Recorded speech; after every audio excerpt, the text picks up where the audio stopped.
Welcome to episode 39 of the official podcast for Guardian 1, a Destiny group dedicated to the prosperity of Guardians everywhere. We broadcast live Thursdays at 8 p.m. Pacific, 11 Eastern, right here on twitch.tv/Guardian 1 Network. My name is Remy, and tonight I am joined by River. What is up, fools? Crimson Warlock. Hey guys, I'm feeling kind of old. Jez. Good morning. And Agrios. Greetings, Guardians. We are going to be talking about all things Destiny, but first let's figure out why Crimson Warlock feels old. The floor is yours, my friend. Oh, we went to the Prison of Elders this week with the reveal, and it was amazingly different than what we've seen before. Amazingly different from what we've seen before. Excellent point. And now, housekeeping. All right, everybody. Thank you for listening in on the podcast, however it is that you choose to listen. And be sure to follow Guardian 1 on Twitter at G1Net. That's G1NET. And just a reminder, the Twitter account is the only instance where we use the number 1. So again, that's G1NET. In addition, be sure to check out Guardian 1 website at guardian1.net. You can also send us feedback to our email, feedback@guardian1.net. We also have a Bungie.net forums group. We're currently sitting at 140 members, and if you want to join, just search for the group name Guardian 1. Guardian 1 has its own clan, so if you want to join the Guardian 1 clan, just select the buttons that say set as PlayStation clan or set as Xbox clan after you join the group. We utilize the forums for comments and feedback, so be sure to join the conversations going on there. Big shout out to all you folks in the Twitch chat. As Remy said at the top of the podcast, you can watch the show live at twitch.tv/Guardian1Network. Broadcast every Thursday at 11 p.m. Eastern, 8 p.m. Pacific. And if you can't catch the show live, you can always go to the Guardian 1 YouTube channel at youtube.com/Guardian1Network. Guardian 1 is a proud member of the Guardian Radio Network, so be sure to check out the Guardian Radio Network website at theguardiansofdestiny.com.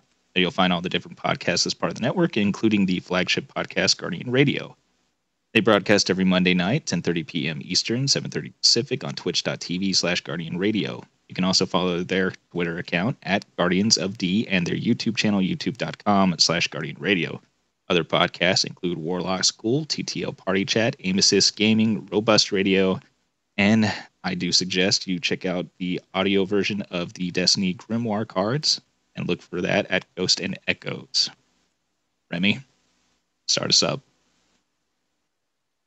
Those Ghosts and Echoes are really outstanding.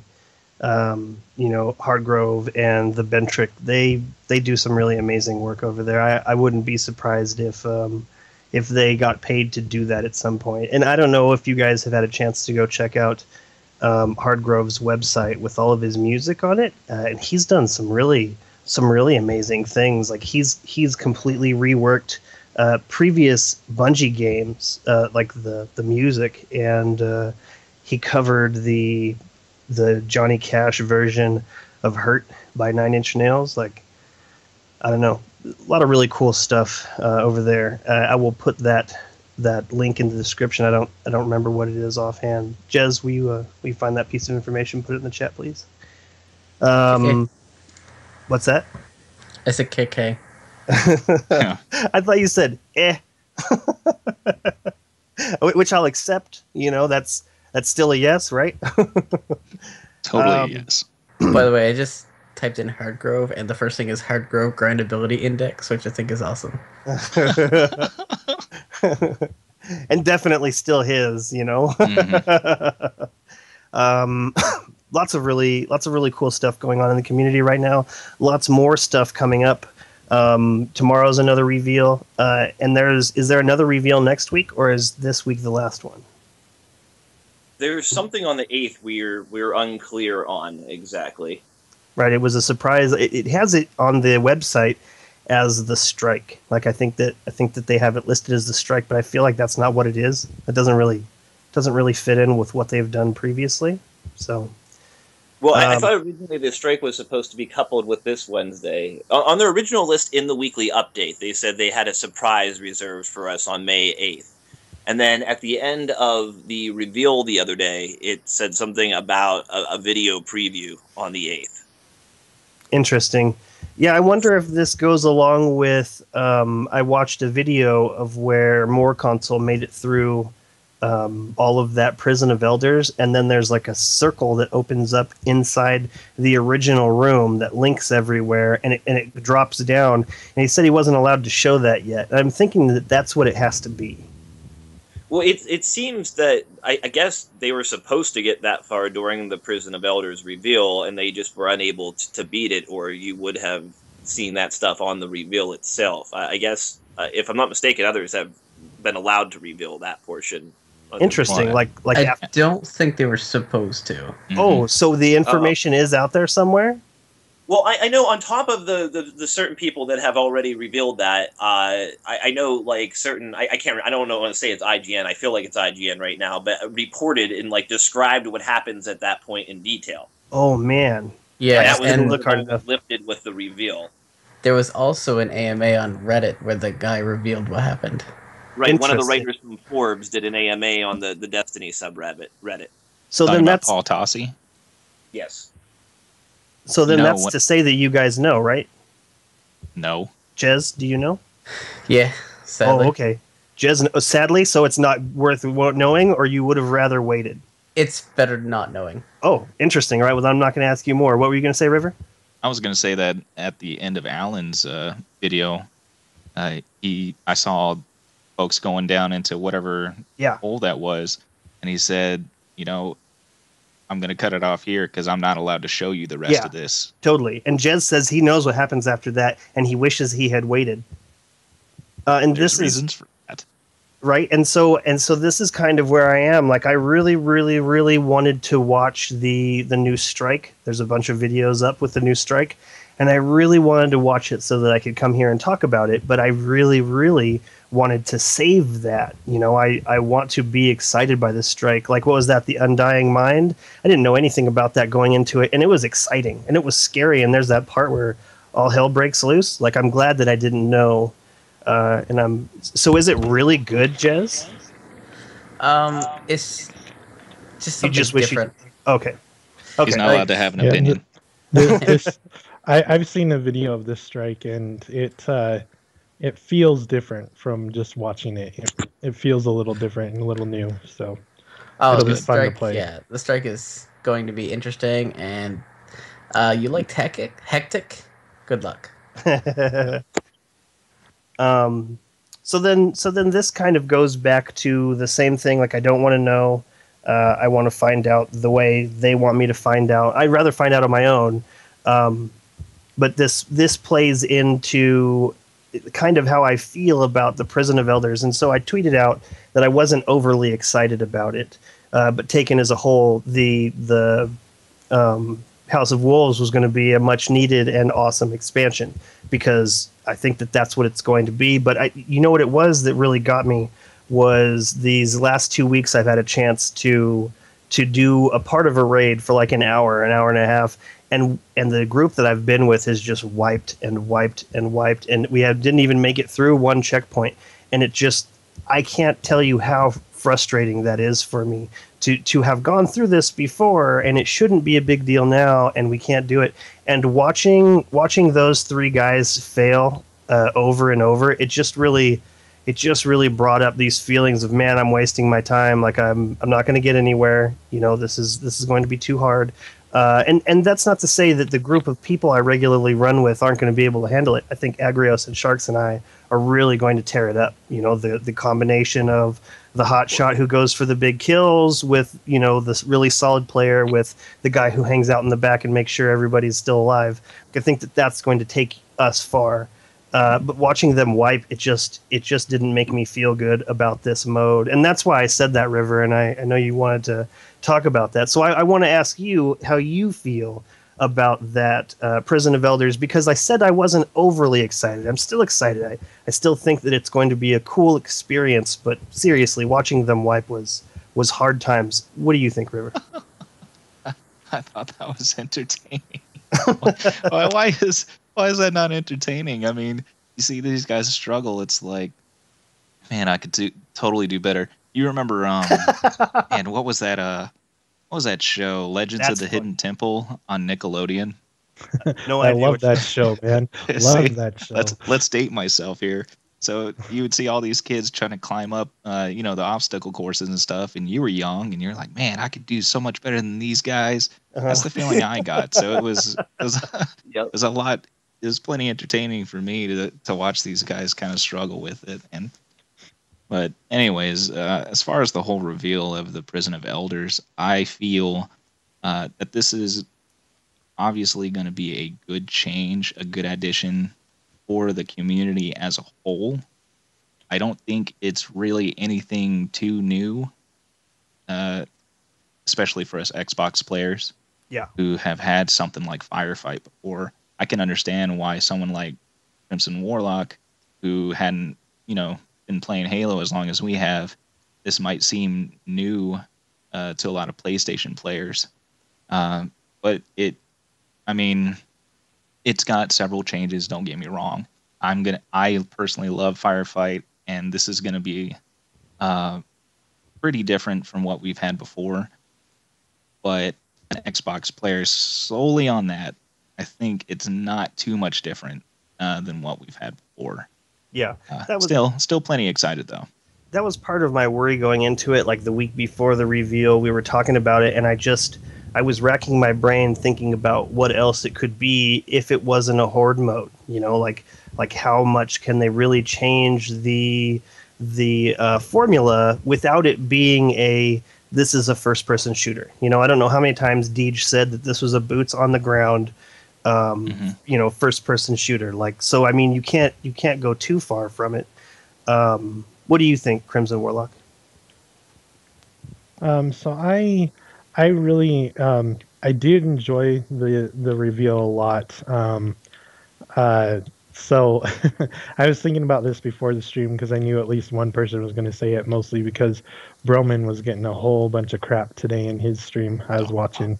But when it comes to the, I could do so much better stuff, I feel bad for Broman getting that kind of criticism, mostly because, he's like, yeah, I could have done better if I had my buddies that I've been playing with for the last year, basically. He could have done a lot better. But other things that he said. What was that? And you're not standing there having to play in front of everybody and standing up while you're doing it. Yeah, you've got the nerve. Thousands of people. Yeah. But the other thing was, he said his loadout wasn't really what he would have wanted to play with. His loadout was what he thought people would want to see upgraded and how it worked. And so his loadout wasn't optimal.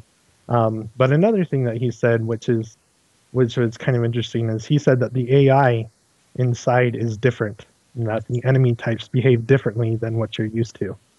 Right. And so they were fighting them like, they're fighting the Cabal how we're used to fighting them on Mars now. And he said that they act a lot differently, and so I was getting used to that. What I saw was all of the AI basically chasing all of those people around. It wasn't like how it is now, where those Cabal are just standing on on an outpost waiting to defend it. They're running through this arena seeking you out. You are the one that has to run and hide. And I would say that that's a really huge difference. I can't imagine, like, when you go into that first area of Valistark's strike, if all of those Cabal just rushed you on that first area, like if they just kept running at you, if they weren't just, I'm going to hang back out here until you shoot me. Yeah, it definitely seemed like once you pop major shields, they don't run and hide either. They come and they come for you as hard as they can, kind of. What's that? Oh, I was. Should I get into my negative point right now, or are we going to hit that later? Man, I don't even know. Do it. So my one negative point was seeing this at level 34 at the hardest difficulty of the even levels that you can get up to. My thought was, the 35, if I compare that to what hard mode Crota, the Ute section is, taking down those majors and ultras in that section takes a long time on hard if you take all of them out. And man, so my only, I guess, negative point coming is, the hardest difficulty is going to be a very long activity, I feel. You know, if I can gauge that air ute is somewhat comparable to how every wave of these 6 rounds for the level 35 is going to be like, I feel like it's going to be a 3 or 4 hour activity that you have to do in one sitting, and I just don't have that kind of time.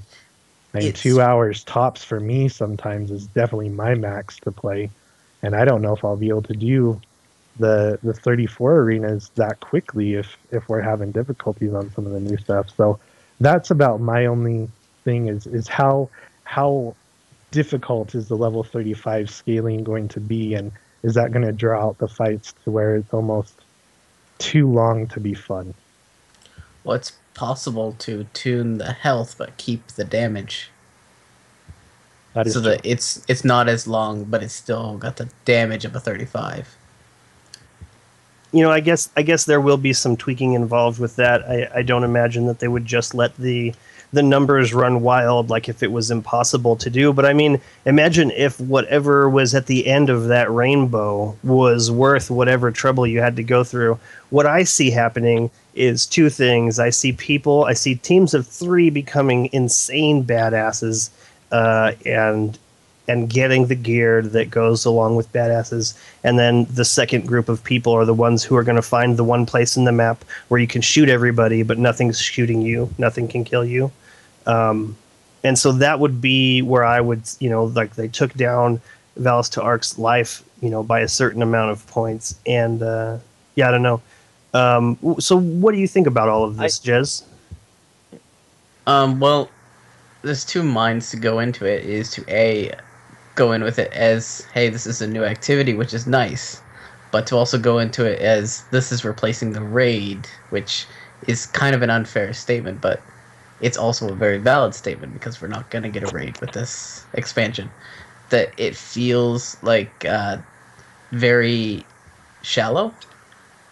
Like there's not too much besides going in here, killing a wave.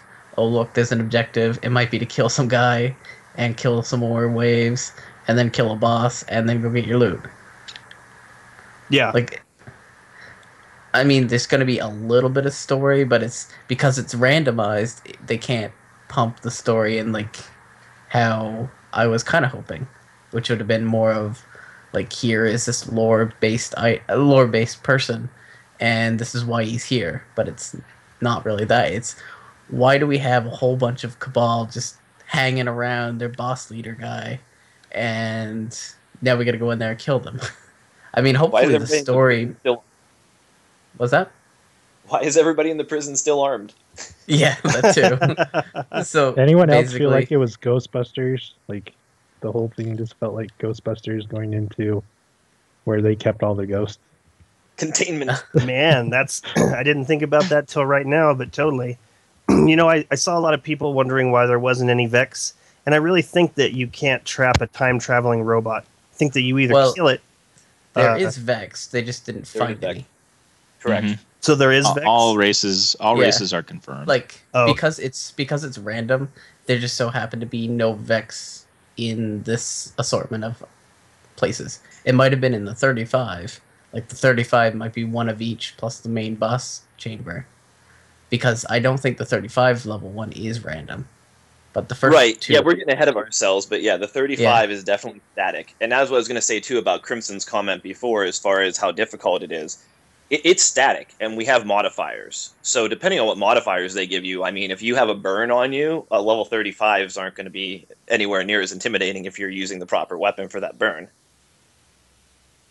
You know, Bungie needed an end-game content where people were going to burn through their heavy ammo synth and also their coins, and I think this is it, because I see myself burning a lot of heavy ammo in there. But there also is chances at heavy ammo dropping for you. Right. I saw that, and that was sad for Broman. I'm gonna pop a heavy. Oh look, it's heavy. Oh. Agrios, why don't you give us your take on this Prison of Elders, and then we will move on to the news. I think it looks great for what it is. I'm I'm hoping it lives up to my expectations for an endgame activity that's going to last me until whatever the next release is. I'm thrilled that there is content that is... It seems it's going to be very difficult. I mean, especially when you're looking at the level 35. It's above the level cap. That was kind of part of my issue with Destiny as it is now, is that once you get to the top and you're 32, you almost have to downgrade yourself or try to solo things to get more challenge. Whereas it seems as though by the time you're facing off against this level 35 challenge, that you know, is going to provide some repetition that's going to be a little bit more fun to repeat. Yeah, I'm totally in the same camp, and I think that we all kind of feel that way. But I feel like our criticism of this is not a reflection of whether or not we're going to play this, or even whether or not we're going to enjoy this. It's just a really honest look at what has been presented to us. Because I know that I'm going to play this, and I know that I'm going to love it. You know, I love Destiny. I love the way that Bungie has made this whole world feel. And specifically, you know, moving forward and backwards, and the jumping and the additional mobility and the way the guns feel, like there's just so much finesse. I played, it was like this free game on the PlayStation 4. It was called like Tower of Guns. And if you want to remind yourself of what's really going on at Bungie right now, go play Tower of Guns, because it is a piece. It is a pile. And it just... I don't even know how Bungie puts so much love and attention to it, but I think it's going to be fun, and I'm happy about the level 35 and there being something that's, you know, almost insurmountable, because this isn't even like a Nightfall that would be one level out of your thing. This is like trying to play 3 Nightfalls, just the heavy sections all at once, without the, you know, giant rock formation to climb up onto. Also at 29. Right, exactly. So, you know, I was looking at where the Fallen were, and there was like part of a plane, and I couldn't help but wonder if they just, whoever brought these things here just kind of scooped up an entire piece of the world. You know, like they brought this giant thing and just grabbed the dirt and the planes and the creatures and just transported them to the reef. Because otherwise, they're all still armed. What's that? Oh, and that's why they're all still armed, right? They were too dangerous to directly confront, and so you just swiped up, you know, a good cubic amount of space all around them, placed them there. That would make a lot of sense. But yeah, so why don't we get to the news and see what all we get through, and have some more awesome Destiny conversation. Good. Awesome. Okay, so getting right into it. This week in the update, they start off by sharing a number, 400,000. It represents how much money the community's raised to support the disaster recovery in Nepal in just 1 week. The charity that Bungie is going to be supporting with this is Direct Relief, and they'll be delivering medical treatment and healthy commodities to the Nepalese. In addition, between now and next Wednesday, May 13th at 11:59 p.m. Pacific time, the Bungie Foundation will match an additional $15 for every shirt sold, up to $50,000 for a total of $100,000 in new funds raised. Have you guys got your shirts yet? I wish. I have not. Well, I don't have it, but I ordered it. Yeah, I'll order mine when I get paid in a week. You guys are awesome. But just I guess to put that 400,000 into a little bit more perspective, that's 160,000 shirts. Thank you for that. I was actually wondering that. That's not bad at all. That's really nice. It's interesting to see what an entity like Bungie can do when they, you know, direct people who want to help others, you know, with a small treat, you know, like a cool shirt and an emblem, you know, like. Wait, are they putting all the price of the shirt towards it, or just a profit margin? Because if it's a profit margin, there's even more shirts. That's a good point. That's a good question. We don't know what they're quoting there. Yeah. Did you just happen to do the math on that, Warlock? Is that how you had that information?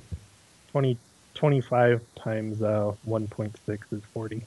So you're awesome.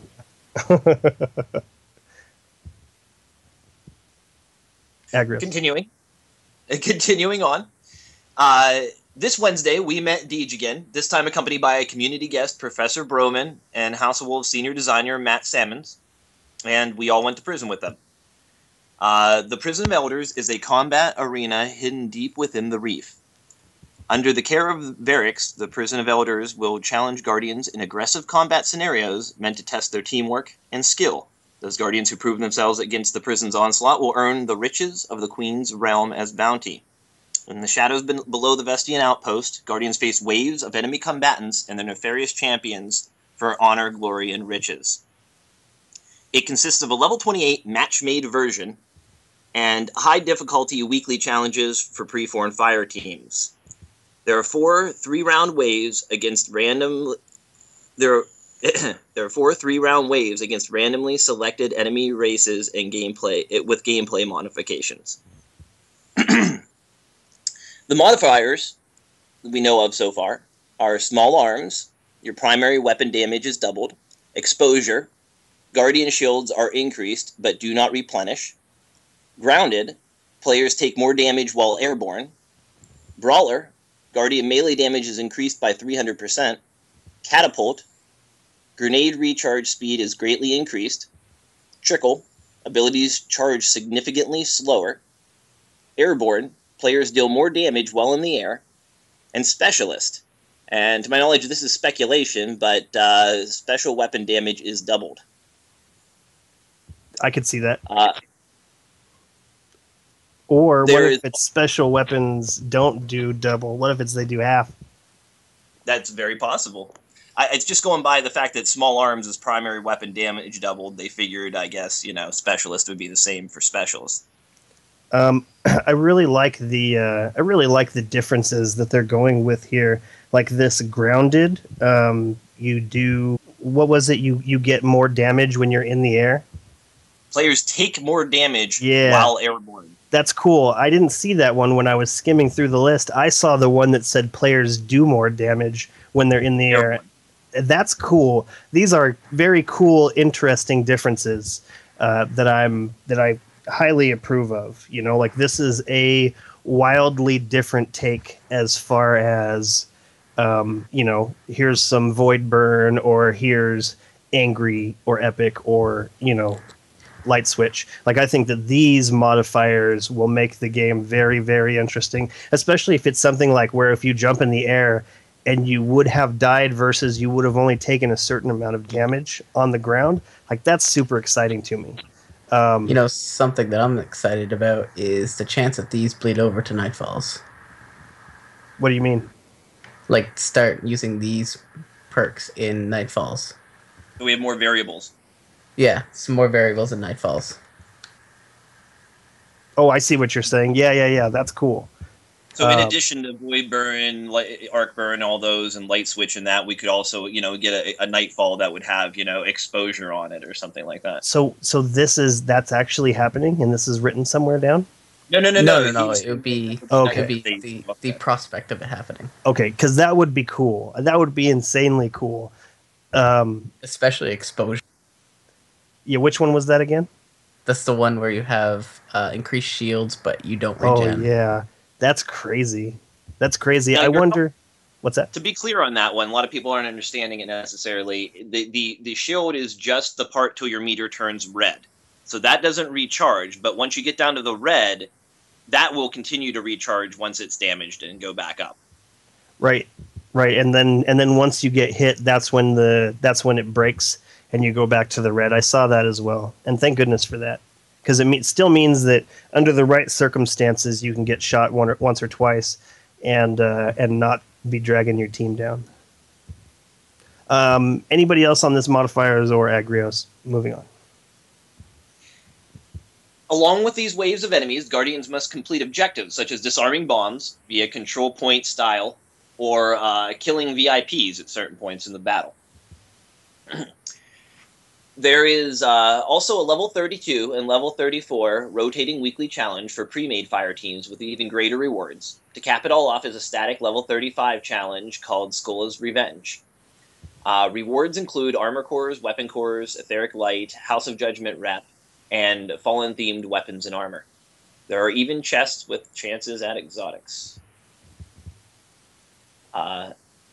Along with the Prison of Elders, a new strike was also revealed, the Shadow Thief.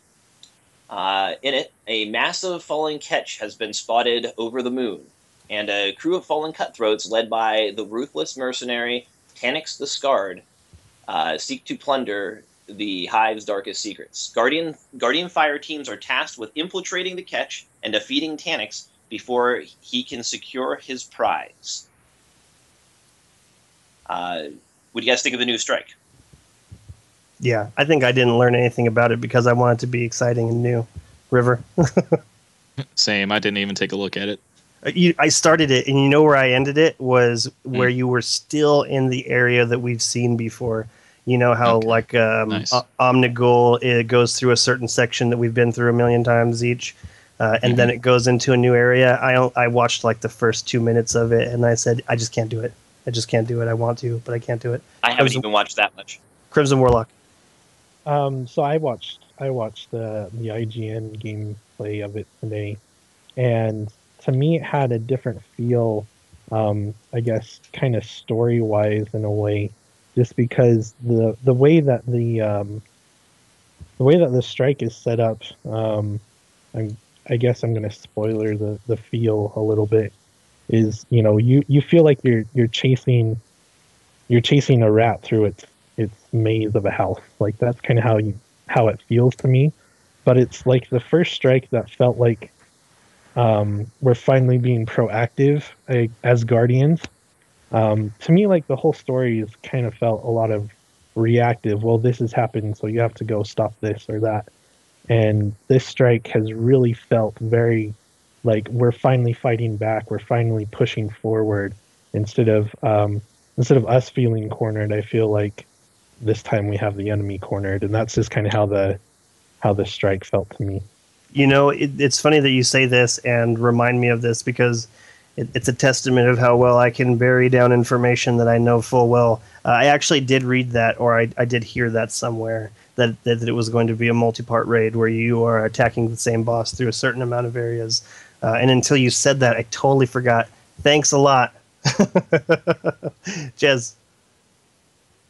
Well, I did watch it just because I'm really trying to get the most to get to 34 as quickly as possible so that then I can do the 35 Prison of Elders.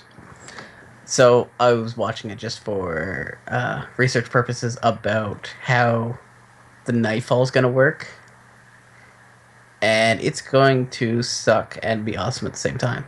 Yeah, are you talking about in the same way that Omnigul sucks and is kind of cool at the same time? No. Better ways. Okay, because I kind of feel like whenever I go upon that Omnigul, I'm not happy about it at all, and at the same time, it's probably the one that I've played the least, so it's still kind of happy. Spoil one thing: it's shorter than Omnigul, but every other place is. So I think that we can all be happy that you spoiled that for us. I'm definitely happy to know that. Agrios. Moving on. New info has also been unlocked on the House of Wolves page, and there is a new Prison of Elders event page with images and information about the new modes and gear. Yesterday, we also saw a brief interruption of service when we received a patch preparing for the incoming updates. No changes have been applied to the world yet, but those will come soon. They gave us a nifty little graph there showing the Guardians logged on prior to them cutting off the world, and then the sharp spike of everybody getting back on immediately after the downtime ended. There's a couple different lines on there. Do you guys think those lines are the different consoles, different regions of the world? What do you think the different lines on the graph represent? Well, now that you say each of the different places in the world, that probably makes more sense because there's more than just 4 lines on there. And so I thought for certain that at some point there was like this was what it showed for, you know, all the different consoles, but that's clearly not. That's clearly not what it lines. is. So one line could be Bungie's own test feed. All right, so I'm going to put that up on the screen right now so people can see at home. So it's either the 4 consoles and then like Bungie's own test feed, which would be the gray, less spiky line, or it's like the different regions of the world, or something else entirely. I don't know. Does anybody on the panel or in the chat have any idea what this might be? Because it is interesting, and they don't mention what those lines are for specifically. And the multicolored ones. Yeah. Yeah, there's 5 lines, and it's only being played on 4 consoles. I can't imagine that the very smallest line was some kind of Bungie testers. They'd have to have. I don't even know how many. You know, like which one would even be, you know, the Americas? Which one would be Europe? Good question. I didn't even think about it. Well, you have to remember that the lines, like, not all the lines are starting from the bottom. Each line starts from the end of the other line. You know what I'm seeing here? I'm seeing that what this is Bungie chose the wrong frickin' time to take down the servers. I mean, if we just keep going with this line, it practically lines up with where it ends up on the bar. Like, why didn't you take it down, you know, 2 or 3 of these blocks to the left when there wasn't so many people playing? Well, they took it down during the reveal, didn't they? It coincided with the reveal, right? Oh, is that what it was? I think they it took did. it down Yeah. to the reveal time, so you could watch the reveal while you weren't playing Destiny. And also, I would suspect that maybe they have more people signed on during this graph than they would have normally, because people who are anticipating watching the reveal were playing Destiny until the reveal started anyway, so there might have been more people online than normal at that point as well, I was thinking. Got it. So I think these 4 lines are the 4 consoles that people play on. I think that's what they are. There's 5 lines, though. Are there 5? Yeah. Oh, okay. There's 5. All right. There's one that's a very, very level line, though. That's why I said that maybe the odd-shaped one was like a Bungie test line or something like that, or like the average, like, you know, something.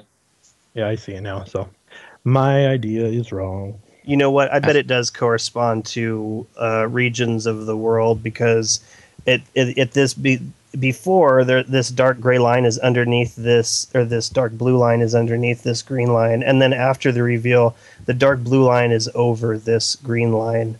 So I'm thinking that might have to do with like a bunch of people played Destiny until the thing came on, and then they went to sleep because it was late wherever they are. Yeah, that most likely makes sense. Or I'm going to go with that. Yeah. All right. Half-Life 3 confirmed. All right. I don't know.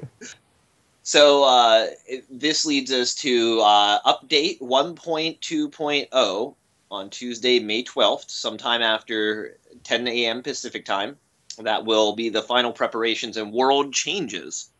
World changes. So we're going to see actual changes hit the console on Tuesday, May 12th, before the actual House of Wolves lands? Or are we going to see different places that we can go or see, or things have changed? Okay, so my question is, did the Blades of Crota show up before the expansion came out?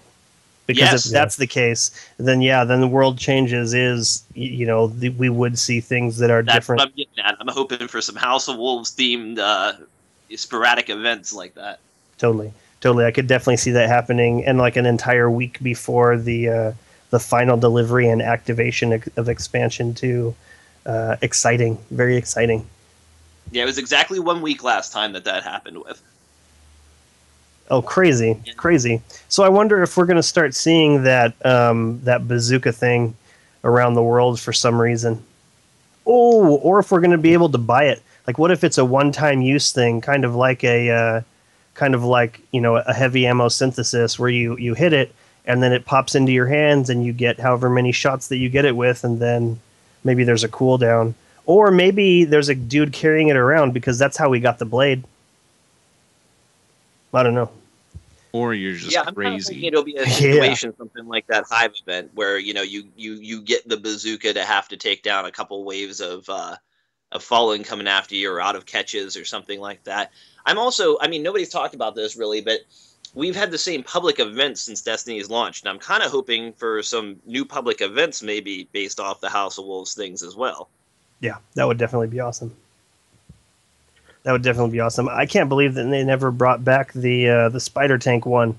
Like that one was crazy, but I don't know. Anybody else on this? And then Agros, moving on. Oh, I was just gonna say, whatever. If they give us the Scorch Cannon, I'm sure part of it will be story related, just kind of how the Blades of Crota are story related to Arius and this. That's the only Dark one I Glow can agree expansion. with. That's the only what you can agree with. That's the only way I can see the Scourge Cannon be anywhere else besides the Prison of Elders. Oh yeah, is story related? You don't think we're going to see them wandering around the world? Nah, I agree with Crimson on this one.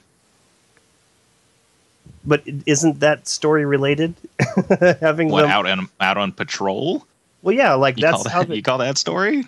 Well, no, think about it. It was supposed to be like an invasion, right? Like the Hive were pushing in, and these were special troopers sent to kill Guardians. Like, I think that's story related. You don't think that's story related?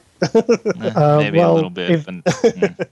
I could see them patrol in this way, and that is, use the Scorch Cannon to kill X amount of Fallen, and it's because you're hunting them down. Like use the Scorch Cannon to kill 20 Fallen on Venus or on Earth or something. Like I could see that, but I don't know if we'll have a random event like how the Blades of Crota spawn on Earth and on the Moon. So here's what I want to see. I want to be out in patrol walking, and I want to be walking somewhere near one of those like big giant cannons that are like on the Twilight Gap PvP map. And I want to see one of those Fallen events start to happen, and they warp in, and one of those guns go off and blast one of those catches, and it comes crashing into Earth, and one of those cannons comes spilling out of the armory, and you have to pick it up and destroy all the waves of Fallen ripping out of the catch that's crashed into the Earth. That would be cool. Yeah, I agree. That would be awesome. Really cool. I think you're expecting too much. What about if you were to grab that rocket, and the next time you saw one of those things, oh man, what if they're just patrolling the Earth now? Like, what if when you go out to patrol, there are these enemy fighter planes just kind of patrolling, and when they come by, you either have to take them down with this bazooka thing, or you have to hide from them because they're going to shoot at you. And if you do take them down, then they crash into the Earth and they reveal like an office building from the Golden Age, and you have to go down into the Earth and do something. Let's drive a spider tank while we're at it. Yes. Now you're thinking, River. Here I was thinking you were some kind of poopy pants, like raining on people's parades. And no, you're right there with me. Eye to eye, buddy. I appreciate that. I have it under great authority that the next expansion will have two-legged spider tanks, and you'll be able to shoot off grappling hook from your Sparrow to rope around spider tanks to make them fall over. Oh man, that's brilliant. Via Star Wars, huh? And then we'll have like a little race of furry creatures that help us. Oh. They'll throw rocks wonderful. They'll throw rocks at the bad guys. It's brilliant. How could that go wrong? Oh, see, when you started with furry creatures, I was thinking not small furry creatures, but like a Destiny version of a Wookiee. Right, I was thinking like a Destiny version of an Ewok. I think I meant to block out Ewoks.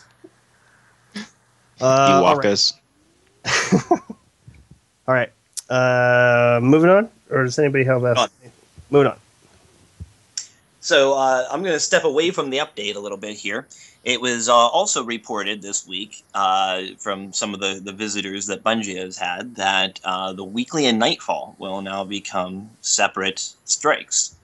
Matt Sammons, the lead designer on House of Wolves, said the following: "We've heard feedback.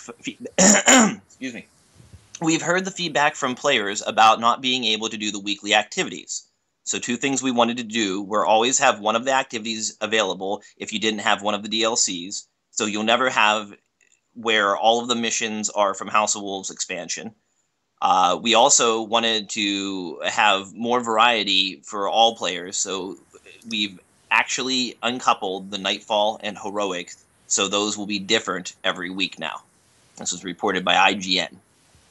And that's very cool, and it's definitely something that I had been thinking about for the longest time, because when all the pieces land right, I end up doing 3 Nightfall and 3 weekly on the Xbox, 3 Nightfall, 3 weekly on the PlayStation. That's 12 times that I have to run the same one strike. But at the same time, there's a certain amount of what is it, like muscle memory, where I just, here I go again. It's kind of the same way that I'm excited about Trials of Osiris, and it always being the same map for that weekend, because it gives you a chance to really edge out what you're doing with these people, what you're doing against these bad guys. But at the same time, it is going to be cool to not have to worry about doing that same strike 12 times. So I don't know. Are you excited about this, River? I know that you're running, what is it, like 24 characters now? You've got like 4 Xbox. You mean 24 strange coins? But I mean, I think this was a direct quote. Is that right, Agrios? What I read was a direct quote. Okay, cool. So I think that decoupling the 2 strikes together is probably a good thing, especially because whenever we go through like the Trials of Osiris, that it's going to be the same map every week, or not every week, but the entire time the trials are going. So that's going to put out a little bit less repetition than what we would normally have. It's always a good thing to have variety. Yeah, that's it. Agreed. I agree. Crimson Warlock? Yeah, having the Nightfall and the weekly separate, I think will give us kind of that breath of fresh air and not feel as repetitive to what we've had before. So I'm excited for that change. I do wish, though, that doing Nightfall and the weekly strikes would count towards Grimoire strike score. Do they not? Nope. You actually have to enter in a actual strike from director. You can't jump into the Nightfall or weekly for Nightfall Grimoire score. Correct. Or for the weekly. Versions of anything don't count. Like also for the creatures, when you're trying to kill them, the yellow creatures don't count towards your creature kills. Crazy. Lame. That's sad. Yeah, right? Super lame. Lame. I'm willing to bet that probably Prison of Elders is not going to count towards your score then either, huh? I think it's Eddie Darkness, though. Yeah, and they don't get good reception out there? No, they can't. They can't count your kills. It's out of their coverage. Jez? I'm gonna go with another crazy idea that no one else is gonna like, but I want the Nightfall to roll all the randomness every time you start it. Oh man. Okay. I'm in on this. This would be cool, but I would think that maybe this would be maybe the next tier up. Because I would just like to be able to roll into something and have to prepare for everything. Yeah. Right, I'm already... Well, now you don't have to, because you can just send it from your bank anyways, but... Totally. Like, just being able to roll into a strike and not know what strike it's going to be, not really dreading it because you don't know what it's going to be, and just getting it done that way. Yeah, I like it. I like it too. And Ogilby, if you want that achievement for doing a raid or strike with a full guild team, you need to get a PlayStation 4, buddy. Aww. I mean, I guess I could switch to Guardian 1 for 1. That's true. I've been thinking about that. You could switch to it to get the whole team. Not a bad idea. Not a bad idea. What were you saying, Agros? I was saying, was he asking about PS3? Because I'll join somebody on PS3 if they need help. There was a new PS3 player in the chat room in our forums. and I don't remember whether I sent him to you. I should have, but I don't remember. I wanted to elaborate on what Jez was saying then about the randomness. I think that would be great to have a randomly rolled, like, I would like to see like a rock type strike playlist that would be like just Nightfall level stuff though. Like, I'm glad they're coming out with the level 35 Prison of Elders, but part of something that would be in my ideal game that is going to expand upon itself is that each expansion would present itself with levels that were almost completely, to nearly 100% of the people, unbeatable until the next expansion comes out. And then you'll be able to go ahead and beat those ones along with the rest of the stuff in the new expansion, and that would present you with more challenges that were nigh unbeatable to almost everybody, no matter what you had or what level you were. That's what I would really like to see, and I think something like that could play into a really hard strike playlist along those lines and things like that.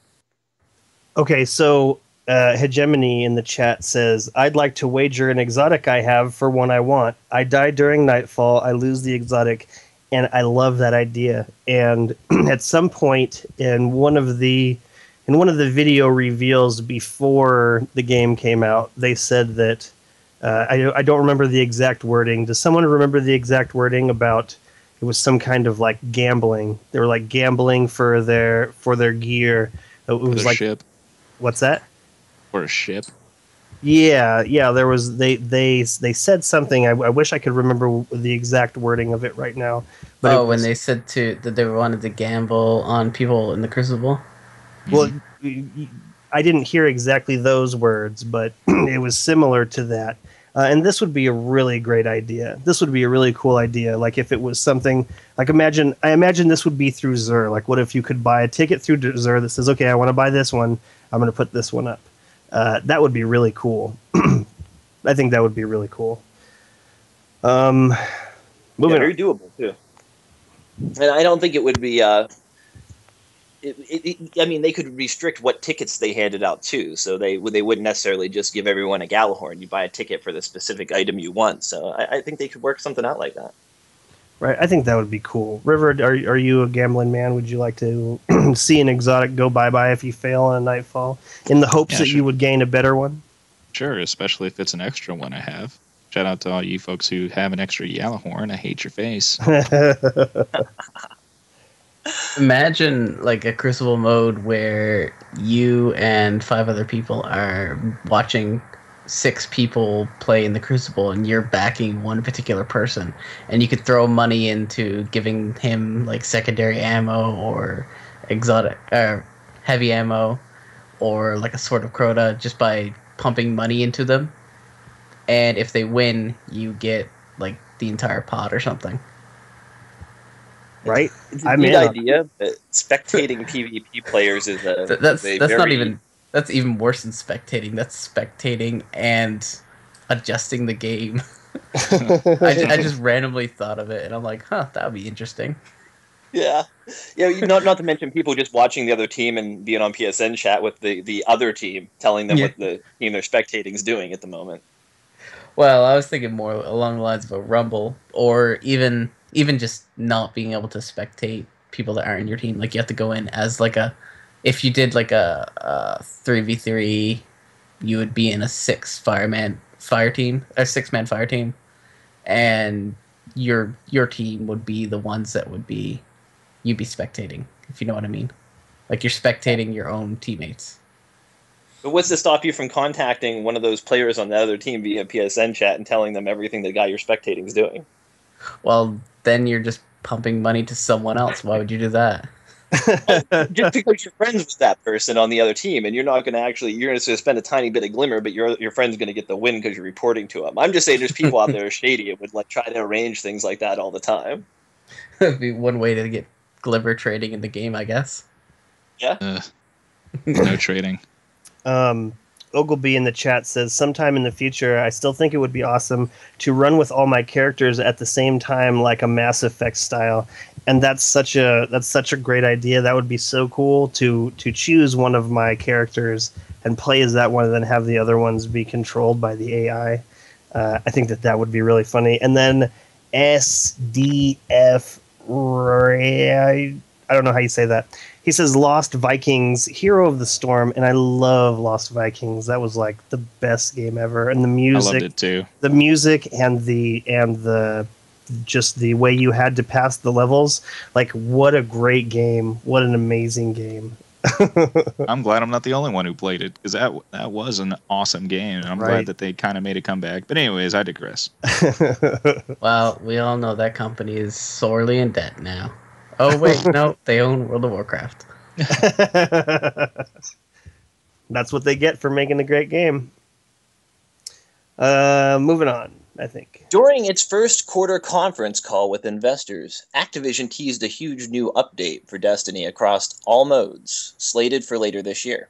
We'll have a major release, which is the biggest addition to the Destiny universe yet, as said Activision CEO Bobby Kotick. Adding that the company is confident it will be compelling not just to current Destiny fans, but to people who have not yet seen the Destiny universe. This comes also on the wake of news uncovered by NeoGAF user Kifimbo that Bungie recently trademarked a new logo with the title The Ting. Whether this is related to the announcement during the first quarter conference call isn't clear.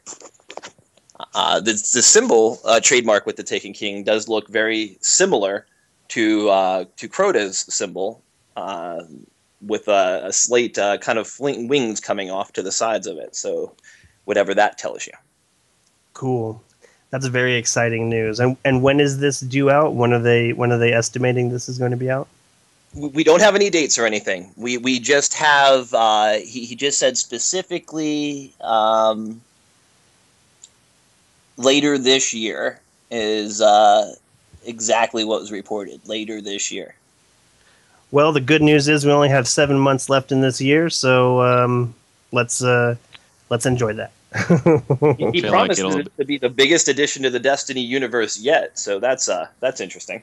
Right? Does that mean more than original content and expansion 1 and 2, or is that just expansion 1 and 2? Good question.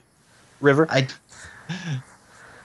I was just going to say that I feel like it's probably going to be after September 9th, after 1 year has completed. And saying something's going to be the biggest addition yet isn't saying much. It'll be Hawkmoon to Xbox. Oh, that is a big addition. What is this, Moon of Hawk? It's really sweet. It's really, really sweet. I actually try not to use it very often because then I find myself not having the ability to switch to Icebreaker or Yellowhorn. You know, like I don't want to use anything else. Like the sights, like imagine being able to close your eyes, hit the left trigger and then the right trigger, and then whatever was on the screen, no matter how many things were there, they all just fell down. This is what it's like to use Hawkmoon. I'm not even joking. I'm not even joking. The target acquisition is insane, and I don't know. It's basically cheating. That's what it is. I'm pretty sure the target acquisition of Thorn and Last Word are quite similar to Hawkmoon. Yeah, so it's pretty much that, except 1 in like 4,000 chance that you're gonna one-shot an enemy in PvP. Like, actually, it's more than that. It's like 1 in 40,000. So, like, if you have an enemy between those 2 little metal wings on the back, it's dead. As soon as you pull that trigger, it's dead. It's a beautiful thing. Super beautiful thing. Speaking of PlayStation, I do want to say something about the Fallen King, though. Do it. I think we might need to cool it on the accounts on Twitter. Oh my God! Seriously, because I managed to get followed by someone called the Taken King before I even heard of the Taken King. That's awesome. That's awesome. I have to say that I like all of the accounts for like Yellowhorn and like what was it? I think it was Chris Barrett said, "I still find it surreal when a pair of pants favorites one of my tweets." As long as they stay in character, man. You know what? That's really the downfall that I have found as well for these accounts. Like if they don't stay in character, I unfollow. You know, it's some of them are really witty. Some of them are really good. And I don't know where these people have this time to come up with such great content. And then the other ones kind of feel like campers. You know, like I got to this one first. You know. And just to solidify the fact that the Taken King has something to do with the hive, not only does the symbol is reminiscent of other hive symbols that we've seen, but also the hive have the naming convention to, the fantasy lore with like the knights and wizards and stuff. So. Oh yeah, you're right. That's the only thing I can think of to match up to go with King, because you don't have a King Cabal falling. So what works? Well, yeah, I was just going to say it would have to be Oryx, because Crota is the son of Oryx, and as far as we know, Crota was, super badass, and so his dad must be like, throwing lightning bolts from clouds, Yeah. Unless Oryx is the Taken King's lackey. Well, if we're going into like lore of like that age, you wouldn't have a king, or you wouldn't have a king that has a father, if you know what I mean. Usually it's just the king is only the king because their dad's dead. Right. So if it was like the Taken Prince, it might have been like Oryx's brother. But the king sounds more likely to be Oryx himself. Right, I wonder what he is. It's going to be crazy. King. I don't know. Right, he's going to be a gigantic dragon. We're going to make our own Ahamkara. Actually, here's something random. I searched Oryx King, and apparently he has the title of Oryx King of the Hive. Well, there it is. Yeah, there we go. The internet. And he's going to be an ogre. Right? Imagine if he's like just a really large drag. God, well, no. What are the bones? What are the bones on that mission? The mission where you go to the moon and you destroy that crystal? Like, there's these really giant, what look like vertebrate / rib cage bones in there. Do we know where those came from? I'm going with Ahamkara. That's what I'll go with too. Right. I would agree with that. That would be crazy. What's that? I was going to continue. Do it. We were mentioning Hawkmoon, a PlayStation exclusive, before. Earlier this week, IGN released a new Bungie video, behind the scenes, House of Wolves expansion. In it, you can see some of the developers talking about the House of Wolves. Not particularly any new information, except it does note at one point on the screen, when referring to the Timekeeper PlayStation exclusive PvP map, that the content will be exclusive until at least fall of 2015. So shorter exclusivity listed for this than previously. Do you think that perhaps we'll see an end to the PlayStation exclusive content entirely this fall? That's a really good question. And one that I've definitely been thinking a lot about. I mean, with this new addition, they said more content that's come before, however they worded it. I can't imagine that PlayStation wouldn't continue to have some kind of exclusive something. Like, in my mind, as far as let's make a deal and let's, you give us more stuff so that this version will be cooler somehow. I don't understand why that would end. It doesn't. Like, why wouldn't they continue to get that deal? Like, why wouldn't that be part of the 10-year deal? Everybody will get everything at some point, because that's how like other franchises work, right? The next installation comes out, and the preferred, whichever one of those is the console that they're going with, they always get some kind of exclusive thing. Like, River, what do you think about this? And when are you going to get a PlayStation 4 so you can play the real version of Destiny with the rest of us? As soon as I get donations on my GoFundMe. You know what? I'm just kidding. I don't have a GoFundMe. I want to make you a GoFundMe. Like, this is what I want to do, River. Like, I feel like you will tell the truth. Like, if I set you down, like if I buy you a PlayStation 4 and Destiny, and I give it to you, and you play it, and it's better than the Xbox version, I expect that you will 100% just say it. I expect 100% that you'll just be like, yep, this is far superior to this Xbox piece of crap. I would definitely say that. I mean, I used to play PlayStation back in the day, PlayStation 1, PlayStation 2, and then I stopped. Right. So. And then you went to Xbox 360, yeah? Mm-hmm. Yeah. That's just how it works. But anyways, I digress. There is something to be said that while River does not have to can't kill anyone with Hawkmoon, he also doesn't have to worry about getting killed by Hawkmoon. This is a really good point. That is a good point. I feel very disadvantaged in Iron Banner because I don't have a Hawkmoon. Suddenly I feel worse about not having a Hawkmoon now that I have to deal with it and don't have it. Thanks. Oh man, I thought you get it before you guys. Right. I was certain that you were going to get it before me. And then luck just landed one right in my lap. It was crazy. It was the most crazy thing I've ever seen in Destiny. Remy Auxiliary got Hawkmoon, and like, you know, Shark's 3D Man was there, and also N7 Strider, and they had both already run the Nightfall, and so they didn't get anything anyways. And here it is, just this beautiful Hawkmoon right in my lap. It's exciting. It's exciting. I won't say though that I'm glad that I had to run 170 strikes, 170 Nightfalls, or whatever it's been in order to get it. Like, I don't feel like I've earned it that way, because some people got it on their first Nightfall. So did that person earn it any less than I did, or any more than I did? Like, it's all RNG, man. RNG is bothersome, but I'm glad. It's all luck. I'm glad that he's shined upon me. So, anyways, I was gonna say that the exclusivity is gonna fall at some point, whether it's gonna be this fall or it's gonna be the end of the franchise. I sure hope it's gonna be sooner rather than later, and depending on who made the deal. Was that Activision or was that Bungie? Anybody know? I imagine it was Activision. They usually negotiate those sorts of things. Bungie gets final say, but Activision typically, the publisher, is the one who typically negotiates those deals. All right. So if that's the case, then it might still be a while until exclusivity falls. That's how and that's probably me just, trying not to expect too much so that I don't get disappointed.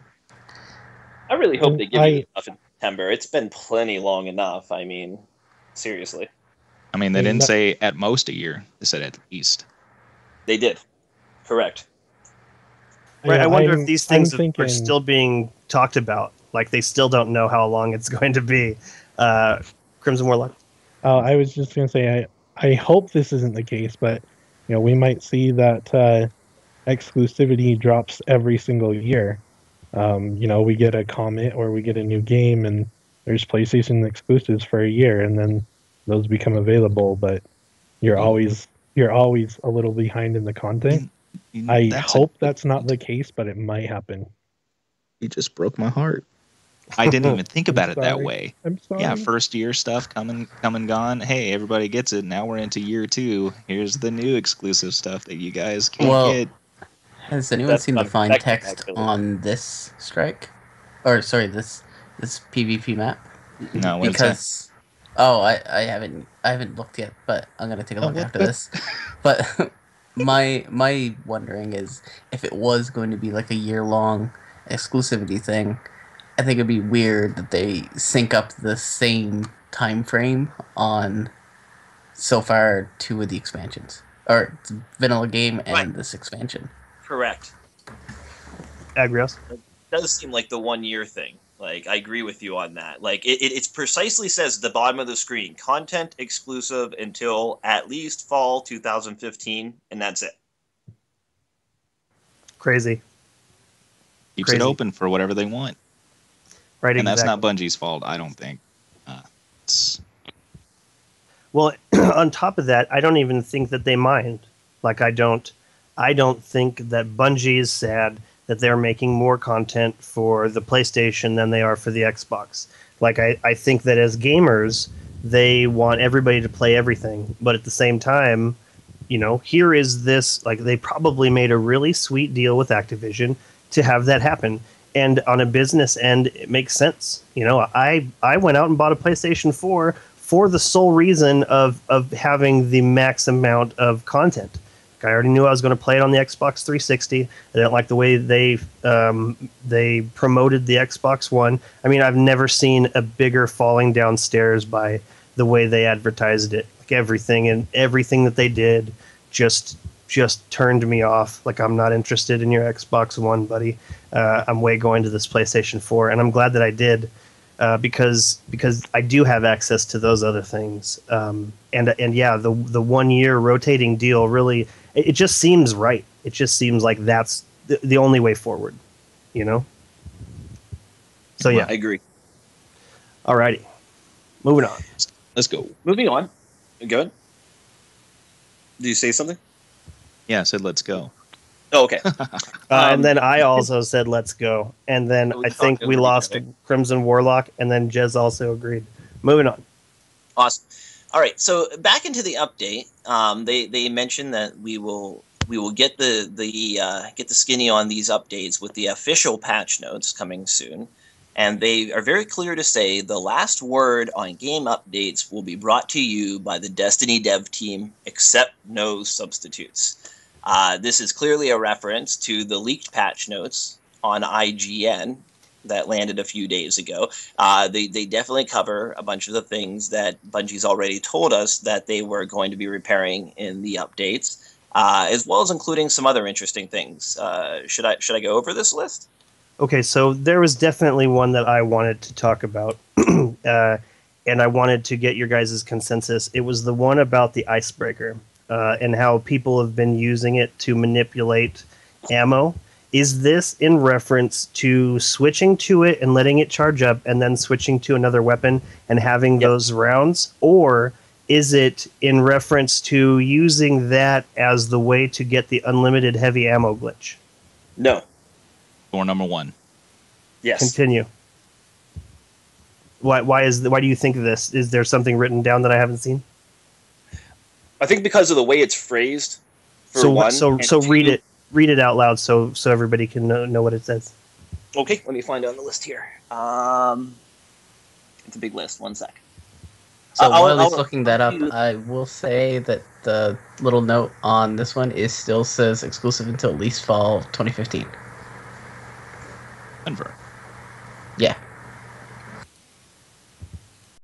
Fixed a bug which allowed players to manipulate ammo when equipping an icebreaker and switching weapons.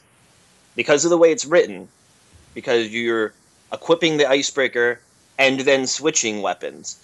And then switching weapons is not required to manipulate the Purple Rain heavy ammo glitch. Just putting on the icebreaker to make it, or you don't even need the icebreaker for that matter to do the heavy ammo glitch. You only need the icebreaker to still have bullets to kill things to make them drop heavy ammo. If you don't use the icebreaker and still run out all of your ammo in all of your categories, and your friends next to you shoot enemies, they'll still drop all the heavy ammo bricks just like you had icebreaker equipped and killed them yourself. So because of the way it's phrased, I believe, like River said, door number 1 is the case here. And also because of how you would have to change the base mechanics of the way ammo works in the game entirely to prevent the heavy ammo glitch. I don't know. I'm hoping that this is not the case, because otherwise that icebreaker is a piece of crap now.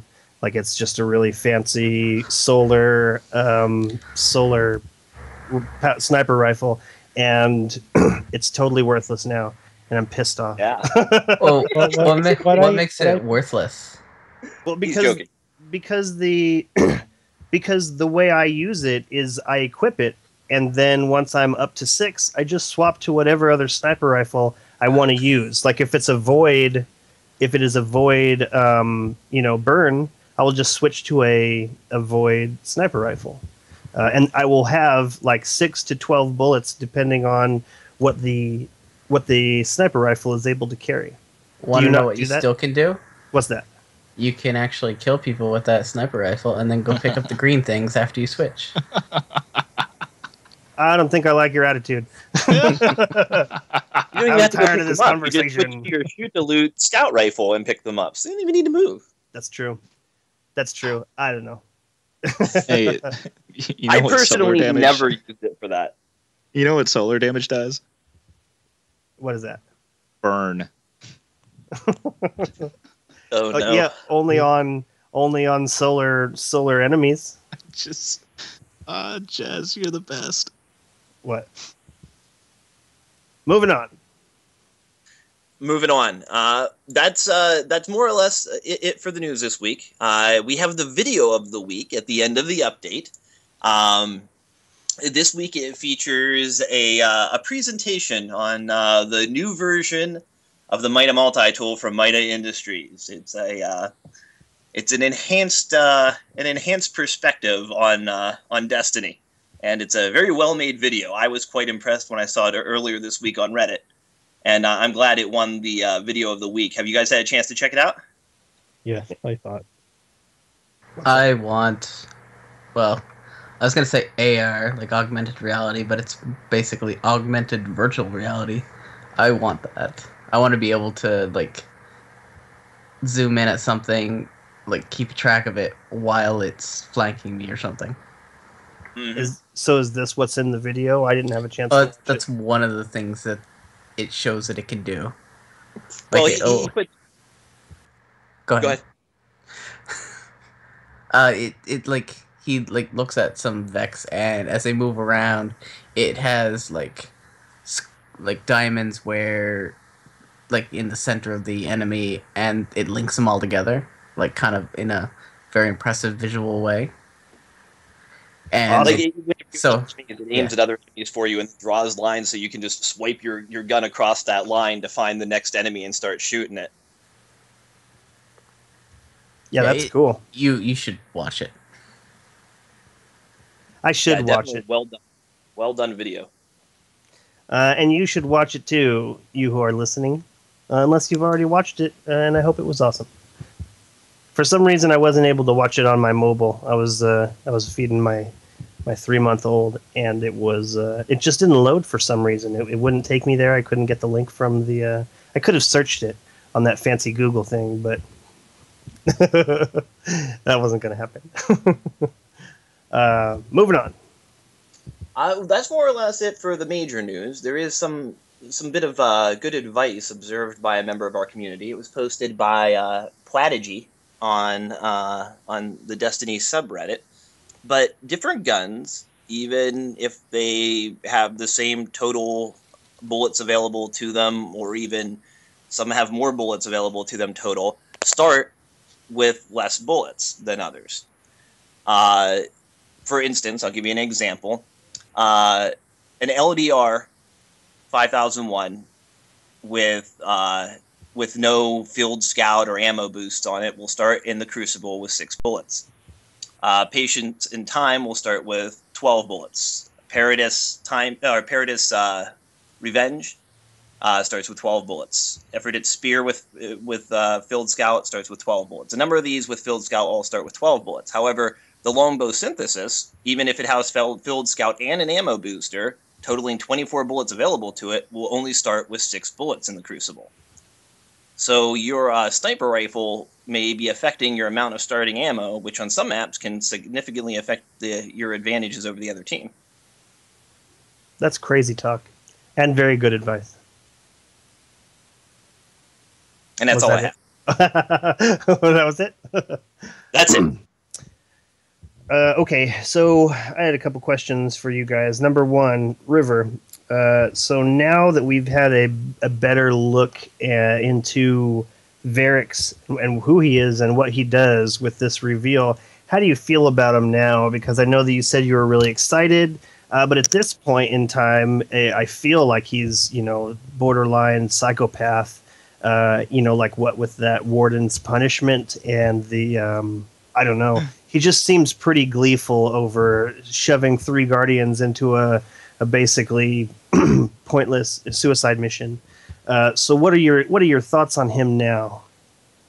I think it really depends on what we see in the story missions, how big a player he might be in that.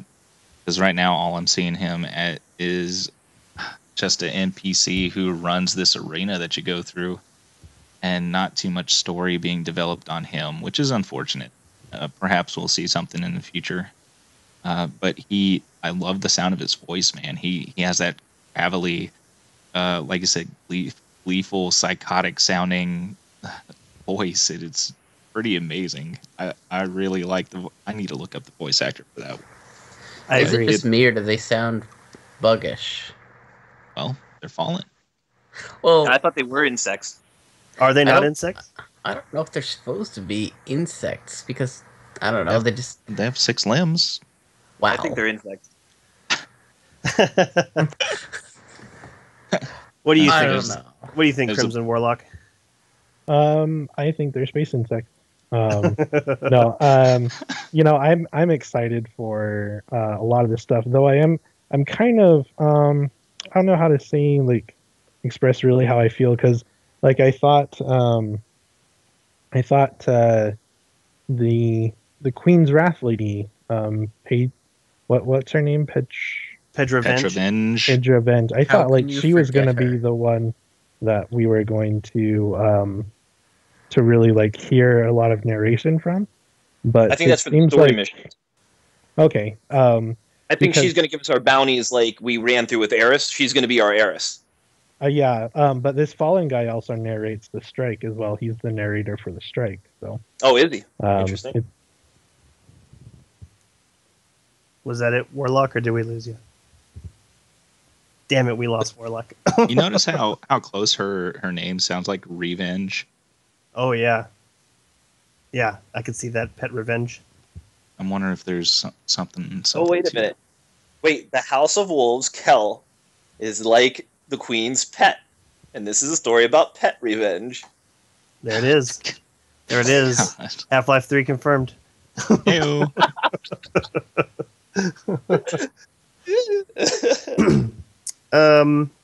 Okay, so did you say all you had to say about that, River?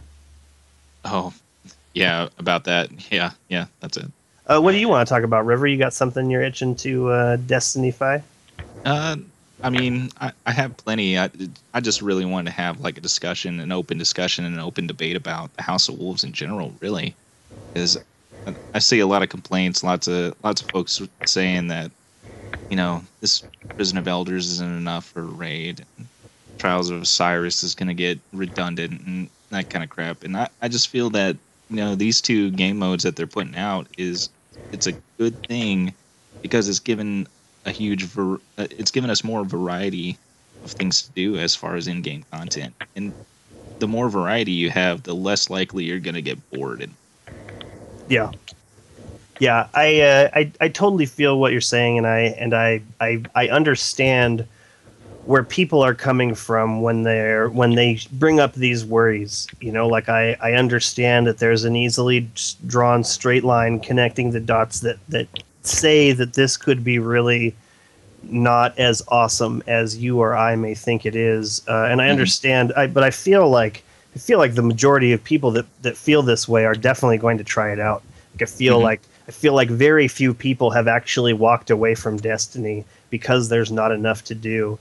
And I feel for those people. Like, I can't even imagine what that feels like. Like next week on the show, I want to basically reveal, you know, to the community like our play times, like how much time we've put into Destiny. And when I reveal my numbers, this number actually represents what 0 hours of dedicated playtime look like. Like, when I reveal the numbers for what I've played, this is how much I've just squeezed into life. Like, I don't really have you know, a raid night. I don't really have, you know, just a sit down time to play. Like, this is what I've done, just like cramming in every second that I have possible, and I still haven't done everything that I want to do in the game. And so I feel for the people who've done it all, and I feel for the people who can already see themselves bored of this because they have 8 and 10 and 12 and 24-hour stretches where they are just able to play video games. But really, you know, they've said from the beginning that Destiny is meant to be played by everybody. You know, like, they didn't want to be the end-all, be-all of everybody's Destiny experience. You know, what they wanted to do was create a game that even they could play. I mean, those guys are hard at work right now. What is it, you know, when do they get a chance to play? You know, like when I see that Deej doesn't have a Yellowhorn, like I'm certain he wants one. I'm certain that it's not for lack of trying that he doesn't have one. So it's a game that they made that they wanted to play, and I'm certain that they still are not as far as most people, you know? And I really think that the House of Wolves, especially adding this new content here, is laying a good foundation for content to be released for these specifically if they wanted to. And that's just going to build up more content that we're going to be able to enjoy, especially for those people who haven't picked it up the first day like we have. Right, the people who still haven't played it. Yeah, I mean, they're going to pick this thing up, you know, next year, 2016 or something, seeing what all the hype is about, because they've been hiding under a rock for some reason, who knows. Right. And they're just going to see all this stuff that they're going to be able to do, and it's been fine-tuned now since we've been playing this game for almost, this is like half a year now? We're getting to the year stretch. Everything's much different than what it was during launch. Things are working better. Bugs are getting fixed. I mean, Destiny's turning out to be a whole lot better than what we were thinking after we started playing the game back in September. Yeah. Yeah, and the way it's rolled out, it's given everybody a chance to kind of wade into this world. Yeah, when the Game of the Year edition comes out, or whenever they release, you know, here's you buy the game and here's all this other content that you have to be able to access in order to move forward. The game is going to look considerably different than it did when we first bought it, and there's going to be plenty of stuff for people to do. You know, regular people don't get a chance to play Destiny as often as they'd like, and I don't know, like, what would you say, River? Like, do you get to play nearly as much as you'd like?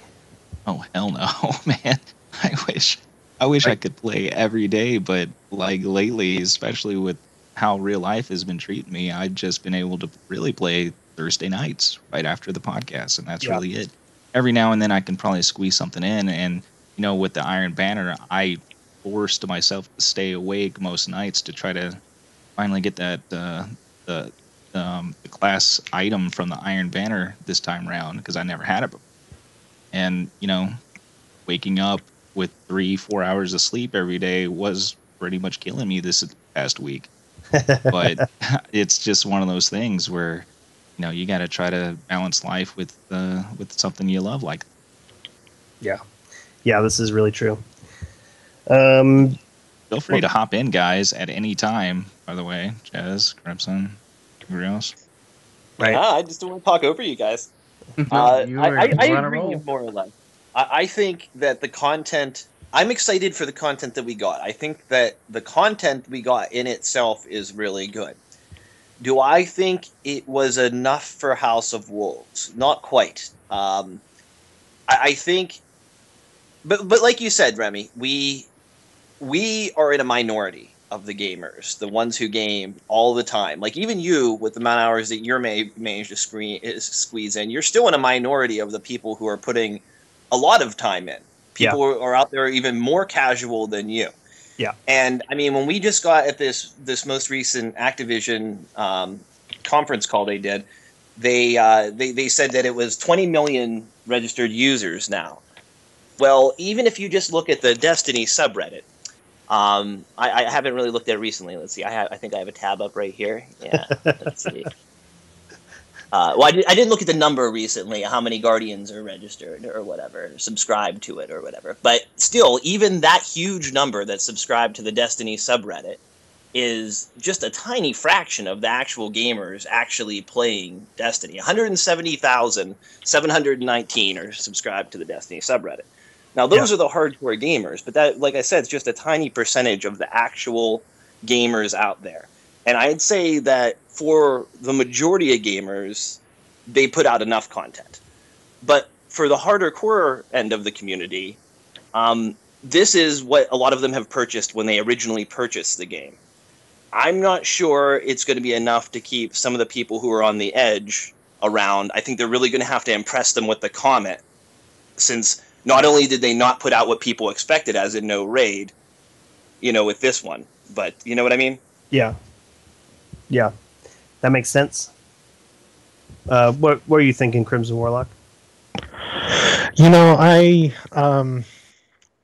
I don't know, I might have a different thought than other people on this, but my thought is, this is the way that you decide to spend your time.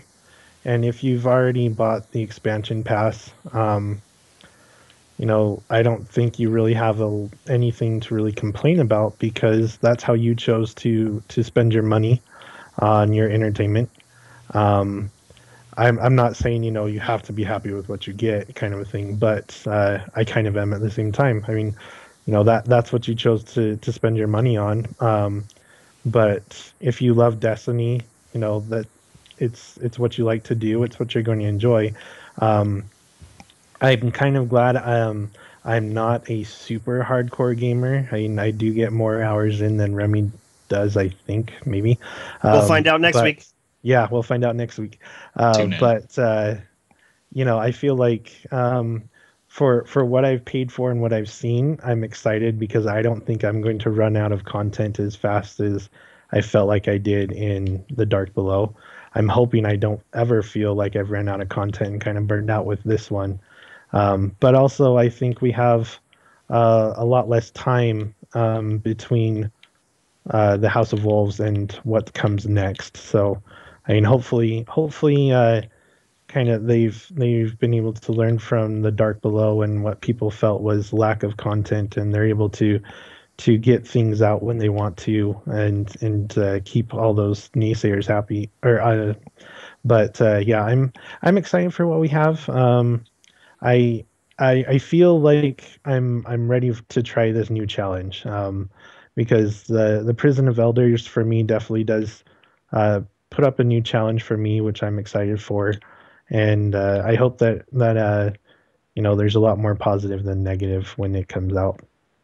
I think that I'm really, it's strange to me to think that I'm more excited about the player versus player content, but I feel like the Trials of Osiris appeals to me more on two levels. Number one, PvP is not something that I do often, and number two, the Trials of Osiris look like it's really going to be something that turns around quickly. Like, you're going to go through your player card in, some kind of an hour or 2 hours, and then that's it. That's just it. Like, it's going to be quick. It's going to be in and out. It's not going to be me wiping on a checkpoint for 3 hours and not getting anything out of it. It's going to be me either killing them or them killing me, and then we move on with our day. Like, that's exciting to me, both because I don't normally PvP, and also because it looks like, here is this gauntlet. You either live or you don't, and everything's cool at the end. Like, go do something else or buy another one for 100 glimmer. Jez, what do you think about this?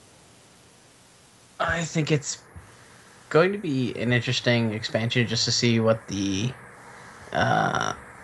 overall opinion is going to be after the first couple weeks, because that's when you'll find out if it's going to be good for the long haul. Like, I don't care about the initial rush. We're probably going to blast it to content, but I just want it to last. Because if we have another 3 months or more with nothing new to the game except Iron Banner, I probably won't be as happy. Right. I have a feeling that's probably what's going to happen, though. I mean, I don't think we're going to get a raid until Comet comes out.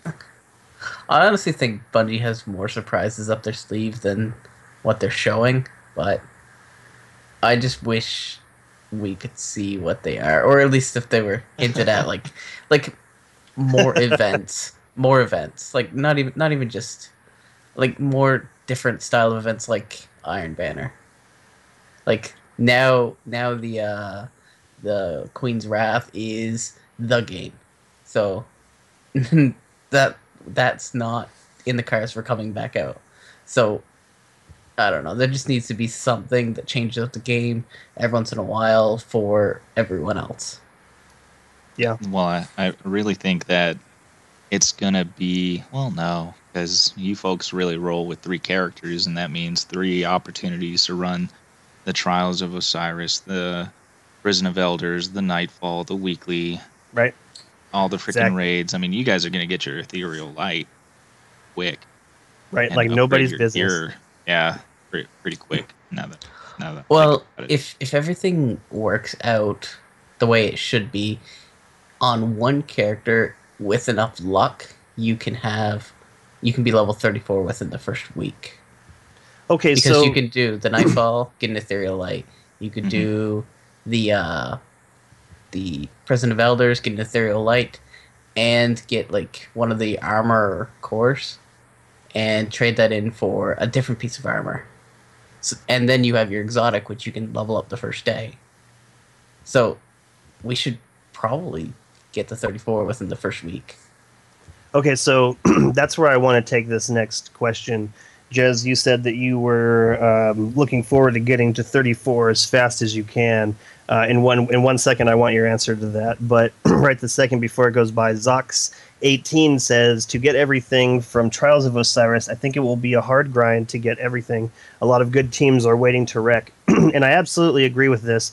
But I also think that if the rewards are static, like let's say that that line doesn't change, all of those gifts don't change, I could see a lot of people getting whatever it was that they wanted out of it and then moving on to something else because it's not this endless well. Like I definitely am worried about that as well. A lot of good teams just mopping up everybody who's not playing multiplayer all the time. But yeah, so I don't know. I'm really looking forward to hoping that it kind of is a turnover. You get your stuff Here's in. the thing. There's going to be a lot of bad teams too. Like there's going to be a lot of bad people who have never played PvP in their entire life, who are going to go out and throw in for some of this stuff. I mean, this is the new event in it, and it's a unique event, and it only happens on the weekends like that. So I think you're going to have as many bad people going out as there are good people, and with the matchmaking based more on connection and things like that, like your odds of getting put up against a team of people who don't know what's going on are, pretty close to the same odds of getting put up against a team that's going to devastate you, I think. Let's hope so. So let's go to that, Jez. I want to because I am also looking forward to getting to 34 as fast as I can. So are you working on one character first, or is there like a specific tactic that you see? Because I've been saving up all of my my radiant materials for the off chance that I pick up that gauntlet that I never filled in, that I will not now have to fill in for it because I picked up some new gauntlets. What is it that you're doing to make sure that you get to 34 as fast as you can? Well, firstly, you have to remember that the Trials of Osiris gear and the Prison of Elders gear, they come with level 34 light level. Like, there's no bubbles to fill in to increase the armor and increase the light level. So as soon as you equip it, you'll have all the light that you would normally get from if you had to level up a thing from the start. So you don't have to ascend that armor? I thought you did. Not those Correct, two. no. Yeah, Okay. not Just the ones you get awarded to you from those modes. They come already leveled. You just have to level up their abilities. You do have to level them and fill in the orbs for their abilities, but they come at 34 to begin with. And Serious? the vendor gear starts at 32. And you have to send those. Is this upsetting to you, River? Yeah, that is a little upsetting to me because I was thinking that you would still have to level up your gear in order to reach that 34 because that's what we've been doing, and that's part of that's part of the goal. That's part of the journey to get to that level 34 whenever you get the gear. But getting it and then suddenly being 34, I'm not sure how I feel about it. It seems like the decision was made to, like, when you get your gear, they don't like the fact that you just stuff it in your bag and you have to keep using the gear that you already have. They want you to be able to immediately equip that gear and look badass. Yes. They want you to be able to play leveling it up, not have to level it up with your bounties until you can use it and it doesn't, like, handicap you. Okay, so I'm wondering... What's that? I was just going to say, so that's why you still have to level it up to gain its bonus abilities, but it doesn't take you down levels when you put it on. That way you can actually use it and run with it to level it up. Okay, It'll but also save you all those ascendant materials. right.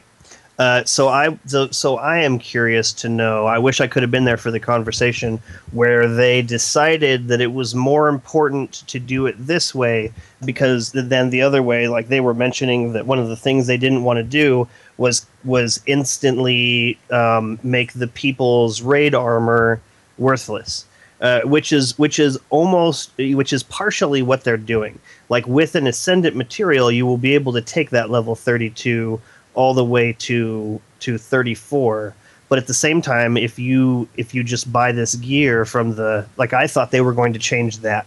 I thought that the vendor gear wasn't going to bring you to that high of a level, but with it, like this is what you were thinking too, right, River? Vendor gear you have to actually ascend, just like the gear that you have now. No, but the vendor gear will ascend to 34, just like the raid gear it starts at. Totally, Sounds but like there's no 33 at all then, huh? Yeah. I wish I knew where the quote was offhand, but I think it was from Lars Bakken before. But, I mean, part of the reason they're doing this is, like Jez said, they want you to be able to use this stuff right away. And you said that you're afraid how this invalidates the old stuff. Well, the way they mean they didn't want to invalidate the old stuff was you already have these things that have these specific, like, intellects and strengths and things, and they're part of your loadouts. Well, now they've all become useless, and you have to get all new sets of armor to have your different loadouts and your different intellect strength combinations. Whereas now you can pick one that you already have and already like and already know this is the intellect strength or this is the intellect with increased melee speed, and this is what I want in this armor piece. So now I can ascend this and continue to use it, and it's not invalid, and I have to go hunting and hope to get another one of these pieces. Totally. Okay, I see what you're saying now. Absolutely, that's why they're making it so you can upgrade. That's how it's not invalidated. Yeah, from the first. Okay, so that makes sense. You're totally right. It's no longer just worthless. You can now take it up. That makes a lot of sense. And now you don't have to wait 5 weeks into running Prison of Elders raids to get intellect strength gauntlets with increased melee speed, which is key to how you run your dude. Because you already have a set of those, you can just ascend. Totally. I like that a lot. So continuing, Jez, like what are the what are your methods? Well, disregarding Trials of Osiris because that comes out on the weekend. If you run Nightfall, you have a chance for getting an Asteric Light, and you have a chance for getting Asteric Light I can't even think of how it's pronounced now. The light. What, ethereal? No, it's not ethereal, is it? Etheric. Etheric. That's what it is. I think that's what it is. Yeah. I think it's But you also have a chance to get it on the level 34 Prison of Elders. And also, they a random award from any of the Prison of Elders, but it's a static award on the level 35 and 34. Oh, maybe. But still, that means that you're going to get one of those lights on level 34. So there's one piece of gear that's going to be upgraded, and you also will get an armor core, which you'll be able to turn in for a new piece of armor. So that's 2 pieces of armor, and your exotic can immediately be upgraded because all it takes is one of those exotic shards. Plus, and from what I understand, you can be directly awarded the new armor as an end reward on the Prison of Elders itself. That would probably cool. Also possible. So if you run the 32 and 34 Prison of Elders, the Nightfall on your one character, there's a high chance that you can be 34 from the first day. Yeah, because each comes with an Etheric Light possibility. Each comes with just an armor piece to drop possibility. So that's three Prison Elders you can run the possibilities, and then like he said, the 34 comes with a guaranteed Etheric Light, and the 32 comes with a guaranteed armor core. I think. Let me look at the list. I have it right here. So it's as follows: the level 28 has a random chance for those things and comes with Cryptarch Engram, Vanguard Marks, and Vanguard Rep. The level 32 arena comes with plus 200 House of Judgment Rep and an armor core. The level 34 arena comes with 300 House of Judgment Rep, a weapon core, and Etheric Light. And the level 35 arena comes with 500 House of Judgment Rep, an armor core, a weapon core, and Etheric Light. So going by that, you would run the 32 Prison of Elders, get your armor core. Oh. That with your exotic will get you your second armor. That'll put you at 33. And then you'll want to do the 34. Yeah. Or you would go back and do the Nightfall. With the weapon core won't be 34 automatically, right? Or the weapon core pieces are the ones that are 34? Is that what you're saying? The armor core one should be, yeah. The armor core pieces, that's what I meant. The armor core trades for Prison of Elders level raid gear is what you're saying. Yeah, Okay. It should be 34. Gotcha. So, just going by RNG, yeah. Gotcha. It'd be a high possibility that you could do that. If you can complete the Prison of Elders and whatever they throw at us in the Nightfall. Right. Which it's going to be exciting. I'm getting way hyped about it, thinking about it. And you know what it is? I think going back to all of these things, I think that I just am ready to play it. Like, like I'm watching this reveal, and maybe part of the hater is coming out of me, and I'm like, oh, I got to play it right now. This is crap. I wonder how hyped you're going to be tomorrow when they put up the video for it. Right? Yeah. Right. I'm super excited to see what it is all about. Super excited. You think that'll land at like 11 a.m. Pacific time, like the reveals have been? You think that's when they'll pop the video? You think it'll be earlier in the day? You know, you think they would have it's quite likely. Well, they say it says on the website that there's something coming out the 8th. And then they said something very offhandedly about the trailer for the expansion itself. Yeah, and I guess what we had was a teaser. At the very end of the reveal, yeah, it said on the screen, stay tuned on the 8th for a video preview of House of Wolves. Or something along those lines. Crazy. Better not be like an hour-long cut of the Broman stream. It's an hour-long cut of Broman and Gothalion. Oh man, this just in. Thaddeus Prime says in our chats that there was a glitch in the app today that says when you clicked on the tower, it showed Xur had arrived and showed his inventory, and he says that it had Thunderlord in it. There was apparently also a glitch on the website where it said Xur had arrived and it showed that he had Mita. Oh. Already got so who knows? Right. So there's I'm in the beta test version of the Bungie app, and when you look at your Guardian, when you looked at your Guardian at the top where it has like the abilities, like whether you're like Blade Dancer or Solar, it says that I have 2 of 3 of my abilities. Oh. Yeah, we've already seen that though. Yeah, Leopard Stealth Head was in the beta like when he first called out to people to try it. He tweeted a picture of it the same day. He tweeted out, hey, I still see something wrong, 2 out of 3. Yeah, he tweeted out a picture of it. That's funny. That's really funny. Yeah, if you are in the beta, I highly recommend getting into the beta for it. I wish I try to find the link right now. But the new version of the companion app is so much nicer than the old version. It's so much more pleasurable to use in general, nicer on the eyes, it looks better, just the way the tabs and everything are set up, the options when you tap on items are all, and it just seems to move so much quicker too. Alrighty. So, I had the pleasure of running a couple Nightfalls with Expat, who's been a long-time Team Resolute member. And he's always been really super cool. And, you know, before I even knew who he was, like a couple months ago, I got a chance to, he invited me out for a raid and I hung out, and he totally talked up Guardian 1 to all of the people that were in this group. And I'm like I do not proselytize Guardian 1. Because I'm afraid that it will come off as like bragging, or people will think like, why don't you shut up about your group, Remy?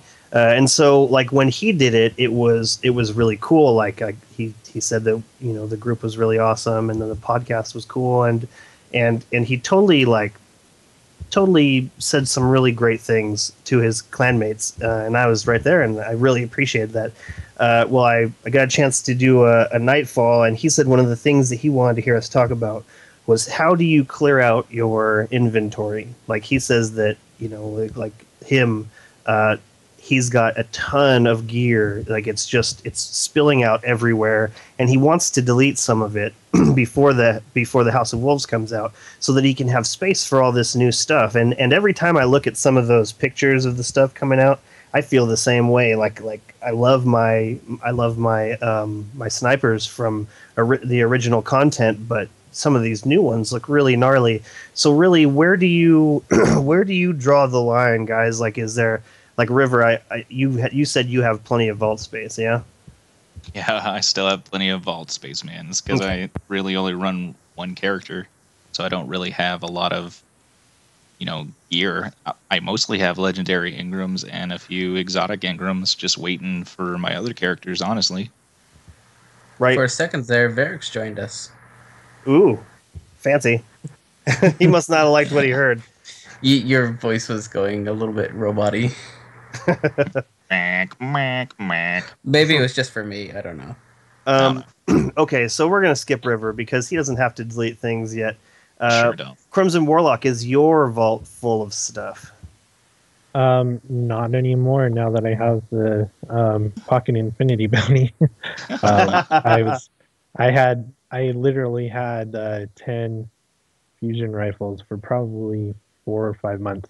So Man. I have tons of vault space now, but I am running out of like general space because I get too many shaders and I don't want to get rid of them.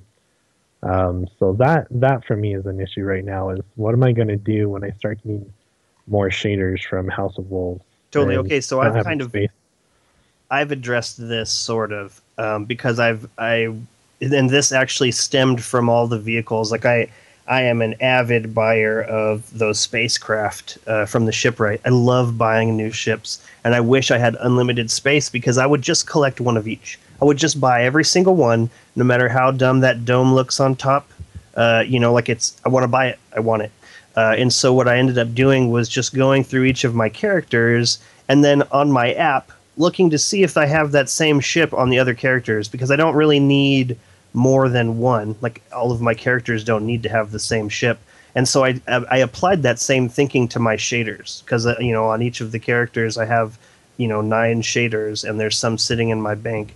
So I just went through and I deleted all the doubles, like even the ones that pained me to get rid of because I really liked them. It's just time to go. Like I only have enough room for so many. So that might be something you want to look into, Crimson Warlock. But so what about you, Jez? You have to be full in your vault space, yeah? I used to be. Until what? And you also got the bounty?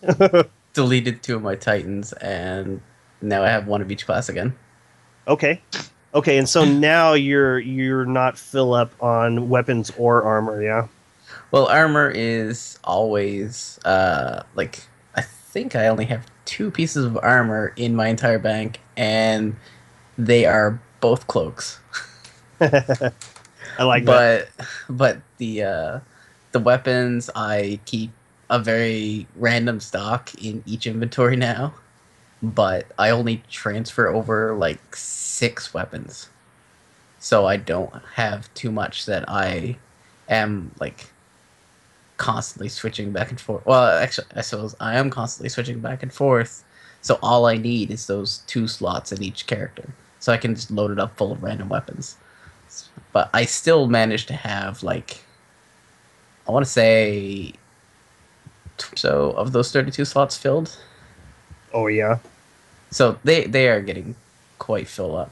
And right now my special items are full only because I've been storing all my motes of light and strange coins in my bank just to keep a tally of how many I have. Yeah. Which right now for motes of light is 0 because I re-rolled my Iron Banner stuff way too much. Did you finally get what you wanted? Well, my Ifrit Spear is probably going to be what people hate me for. Because I picked up, I made sure it had Take a Knee, and it has Final Round. Yeah, that's awesome. about it. So it's really good for PvE and PvP because I can also switch it to have Field Scout so that it has more ammo so that I'm not running out of ammo in PvE, or just take it down to 3 in PvP to final round, no scope people. Got it. All right, well then, I know I saved you for last, Agrios, because I know that you have to have an excess of weapons, or even if you aren't looking at the end of your vault space, what is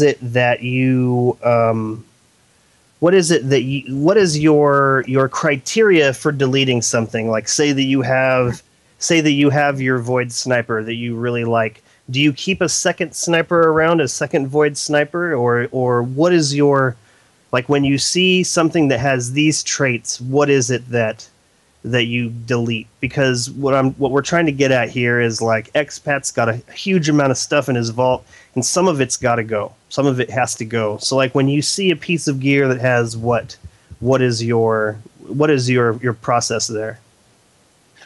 Well, I mean, first and foremost, I try to have like one good of each type of weapon and each type of element if possible.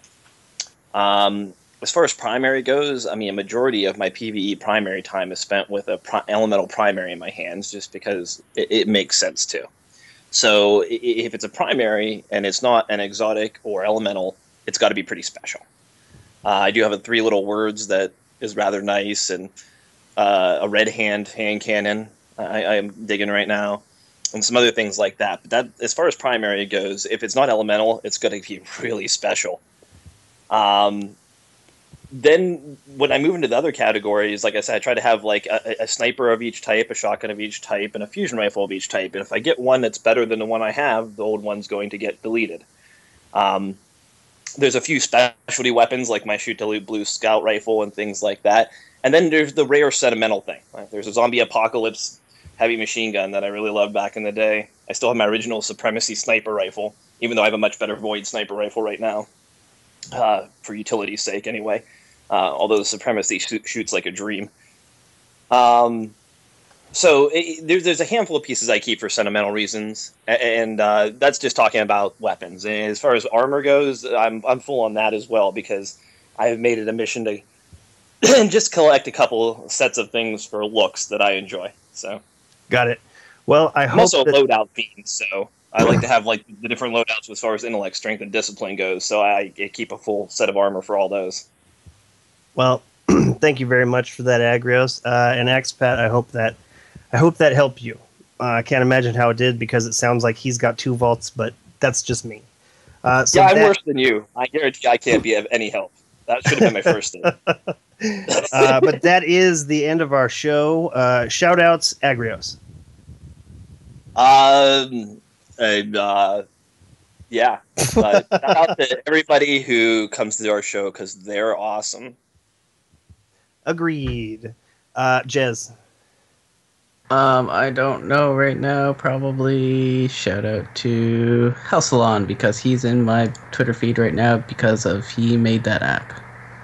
Because if he made that app, yes, thanks. Good English. Crimson Warlock. I'm going for Professor Broman as a shout out, because he's just an awesome community member and he did great during the stream. Excellent. River. Get well soon, Bell Bunny.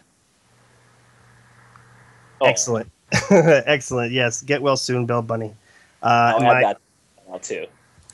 Yeah, that's also my shout out. Usually she's in the chat and she's really kicking around the conversation, but she's unable to make it. So speedy recovery, Bell Bunny. That wraps up episode 39. I would like to thank everyone listening for tuning in. I hope you enjoyed the show. If you have any questions or suggestions for topics to be discussed on the show, please leave them in the comments below or send them to feedback@guardian1.net, and we will see you next week.